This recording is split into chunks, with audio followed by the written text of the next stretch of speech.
Bass sounds are the foundation for so many different genres and styles of electronic music. So in this video, I want to show you 5 different ways that you can take a simple bass sound like this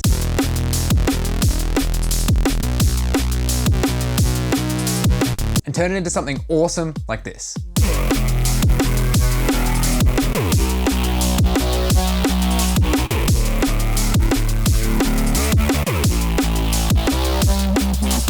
Let's dive right in.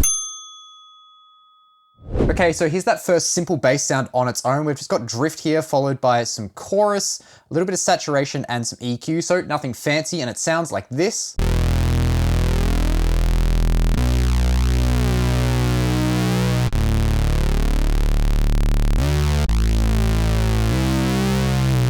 Now this doesn't necessarily sound bad, but there are definitely some ways that we can make it better and give ourselves some more control, starting off with first adding a separate sublayer. If you're making bass sounds, you might want to go ahead and add something like chorus or even some unison like I've done here to make that sound really full and thick. But this can have detrimental effects on your low end. For instance, let's take a look at the readout of this sound in our EQ8 here and take a look at the low frequencies.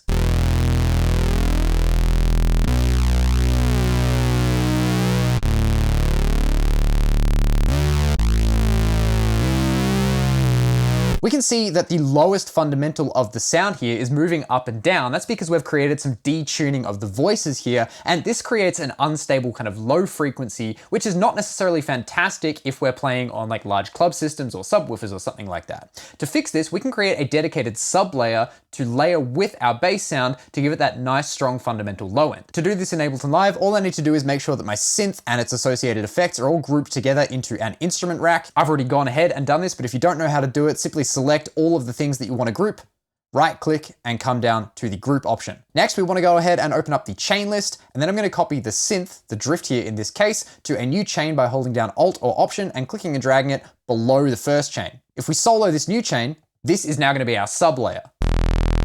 So let's go ahead and set oscillator 1 here to a sine wave.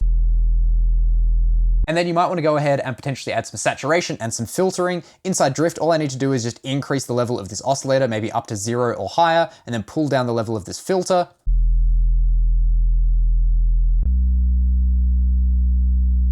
And then we can go ahead, unsolo this, and on our first drift layer, I'm going to add an auto filter, set it to high pass mode, and set it to 120 Hertz. And so this is going to remove everything below 120 Hertz on this high layer, whilst having this low layer intact. Next, all we need to do is play the two sounds together, adjust the level of our sub to taste. Let's set it to maybe -3 dB here, and then take a look at the spectrum of this sound in the EQ, and you'll see a nice, solid, consistent fundamental frequency on the low frequencies.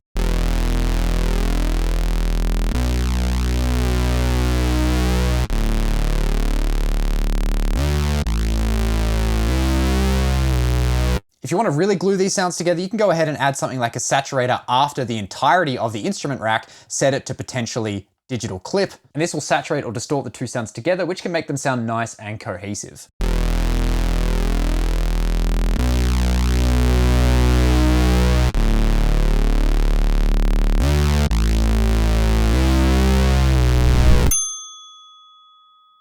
Next up, you might find that you want to add a little bit more punch to the start of each of your different bass notes. And this is really easy to do by using a pitch envelope. Let's mute our sub for the moment and come to the main drift synth here. And all I'm going to do is just come down to the pitch mod section in drift and increase this envelope 2 pitch mod up to about 75%.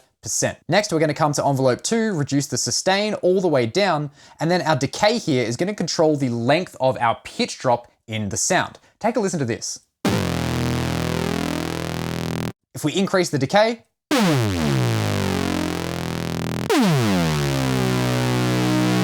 let's go ahead and set this to something like maybe 500 or 600 milliseconds.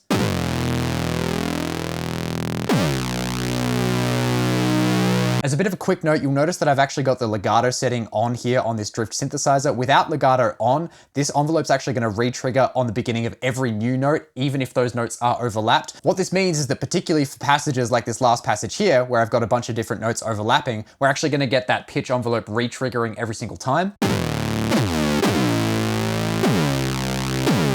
which in this case is not what we want. So I'm going to go ahead and make sure this legato switch is turned on for this instance. Next, so that we have a more cohesive sound, we need to copy those settings to the sub, because otherwise they're not really going to sound that fantastic.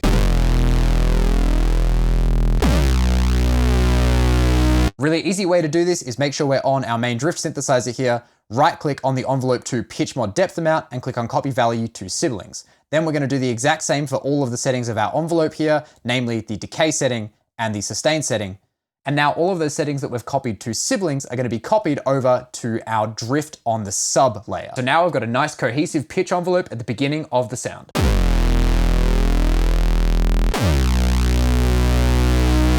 You could even go ahead and maybe macro map the decay setting to macro 1, right click and map this to all siblings as well. And now we've got a macro knob that controls the length of this pitch decay.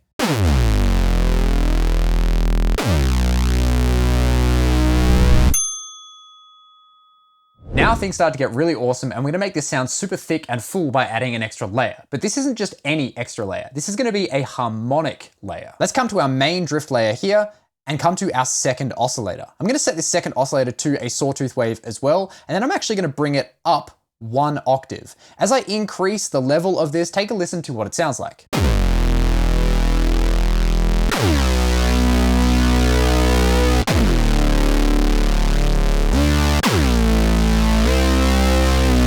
Now already, just by adding the second oscillator 1 octave higher, it still sounds pretty cool. But we can actually go ahead and change the harmonic relationship of this oscillator to the first oscillator to get some cool and different results. For instance, we could have the octave set to 1 and detune this all the way up to 7 semitones, a perfect fifth, and get a really cool sound.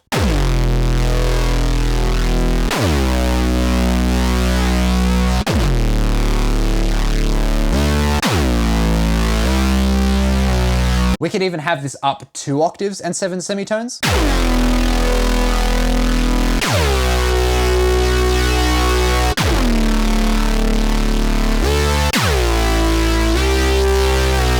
Or if you want to try something a little bit fancy, you could keep the octave set to 2 and then set the detune to 4 semitones instead of 7. And that's going to add a major third on top of the original oscillator 1, which works really well because it's actually a part of the harmonic series of the note.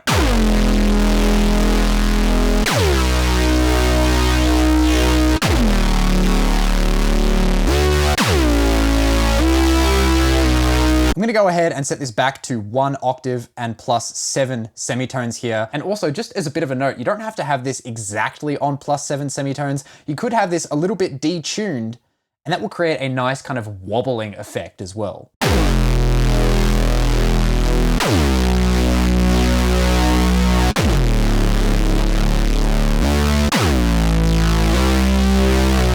Real quick, if you want to learn the fundamentals of bass sound design for all genres and styles of electronic music, I have a 1.5 hour long mini course that goes through exactly that. You'll find out more info on that in the link in the description or by heading to courses.matttinklermusic.com. I've gone ahead and adjusted the pitch envelope of this sound to be 50% instead of 75%. It was just a little bit too intense for me. And next, let's look at adding a little bit of extra grit and kind of top end sparkliness to this sound by layering in some noise. Now, there are lots of different ways to kind of layer in noise into a bass sound like this. The first and easiest way is to simply use a noise oscillator inside of your synth. For instance, here I've got this noise oscillator inside of Drift that I can just increase the level of.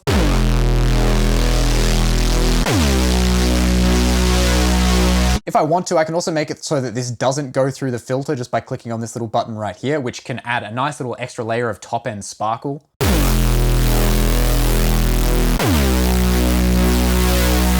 Or you could use something like Ableton Live's erosion device, put this after the chorus here, set this to noise mode, and then increase the amount and increase the width. And this is also a great way to add some kind of noisy digital texture to your sound.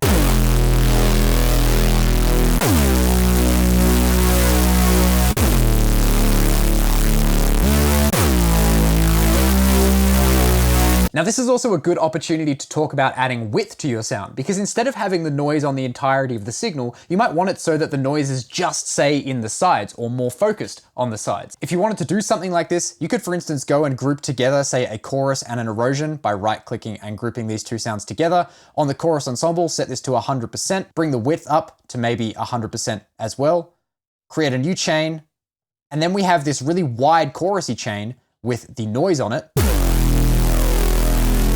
and then the chain that doesn't have anything. We could come to the chorus chain, turn on the high pass, maybe set this up to like, I don't know, 200 Hertz or something like that, maybe even higher. And so using the chorus here, we're actually adding some width to the sound that didn't have any before. And then by using the erosion, we're adding some noisiness and grittiness to the chorus version of the signal, which is mainly going to show up in our sides. Without this chorus and noise, and then with it.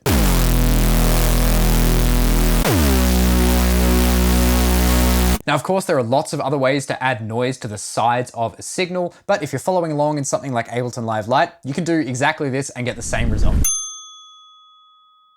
Lastly, we can look to add in some more space and movement to this sound by using some more special effects, things like reverbs and phasers. For instance, we might want to add a reverb to this sound just on this high bass layer. Let's go ahead and add Ableton Live's reverb after our auto filter on the high bass layer here. Set our density setting here to high, maybe pull down the dry wet and adjust some of these settings just so we're adding a little bit of extra space to the bass.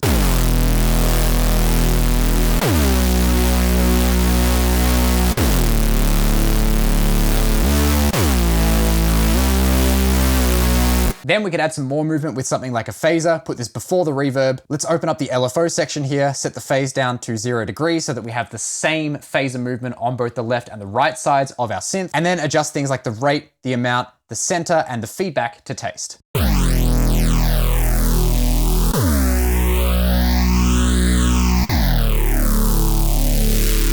You could of course play around with extra settings in here as well, maybe adjust the dry wet, add some warmth, play around with the blend, etc. But this is a really cool effect to add to a sound like this. You could even try setting this to a flanger instead of a phaser.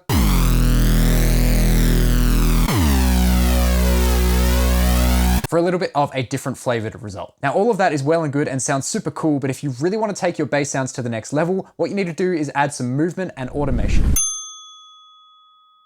So here I've got basically that exact same sound, and you can see that I've automated the shape here on oscillator 1, but then also towards the end of this sound, I've actually introduced some LFO movement on the filter of the synthesizer, as well as increasing the dry wet of a reverb, which is happening after the entirety of the instrument chain here, and we end up with something that sounds like this.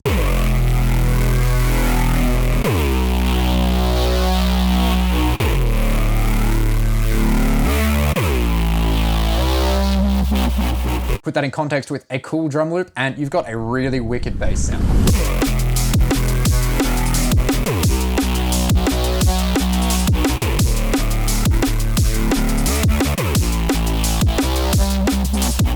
If you want to grab the sounds I made in this video, I'll make them available to my members, or you can check out this video right here to learn how to make your own respaces in Ableton Live. Otherwise, thank you so much for watching. I hope you enjoyed, I hope you learned something, stay awesome, and I'll see you all in the next video.